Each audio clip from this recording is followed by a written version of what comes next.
Hello friends, welcome to Swathi Rao channel. అందరూ ఎలా ఉన్నారు? బాగున్నారా? సో నేను కూడా బాగున్నాను. ఈరోజు అయితే నేను ఆనియన్ వడలు చేసేబోతున్నాను. సో దాని ప్రాసెస్ ఏంటో మరి చూసేద్దామా?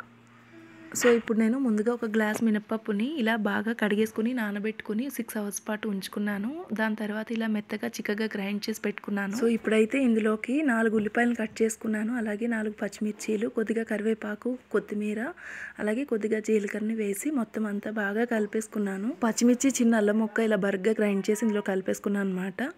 సో ఇప్పుడైతే ముందుగా కళాయిలో ఆయిల్ పోసుకొని స్టవ్ పైన పెట్టుకుని స్టవ్ ఆన్ చేసుకోవాలి.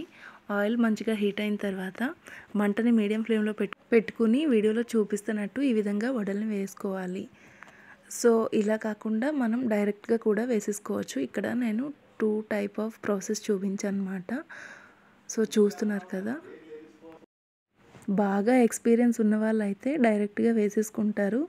సో లేదు, ఫస్ట్ టైం వేసుకున్న వారైతే ఈ విధంగా వేసుకుంటే బాగా వస్తాయి వడలు అనేవి. సో చూస్తున్నారు కదా, ఇదైతే డైరెక్ట్ ప్రాసెస్ అనమాట. ఈ విధంగా కూడా వేసేసుకోవచ్చు అనమాట. ఇలా మొత్తం ఆయిల్కి సరిపడా వేసేసుకోవాలి ఇలా వడలన్నీ. సో ఇక్కడ నేనైతే 6 to 7 వేసాను. సో చూస్తున్నారు కదా, వేసిన తర్వాత వెంటనే మనం కలిపేయకూడదు. సో కాసేపు అయిన తర్వాత ఇలా గరిటతో మొత్తం కలిపేసుకొని పైవన్నీ కిందకి చేసుకొని ఇలా పైవి కిందవి అన్నీ కలిపేసుకొని బాగా వేగనివ్వాలి. మంచి గోల్డెన్ కలర్ వచ్చేంత వరకు బాగా ఫ్రై చేసుకోవాలి ఈ వడల్ని. అప్పుడే క్రిస్పీగా ఉంటాయి వడలు అనేవి.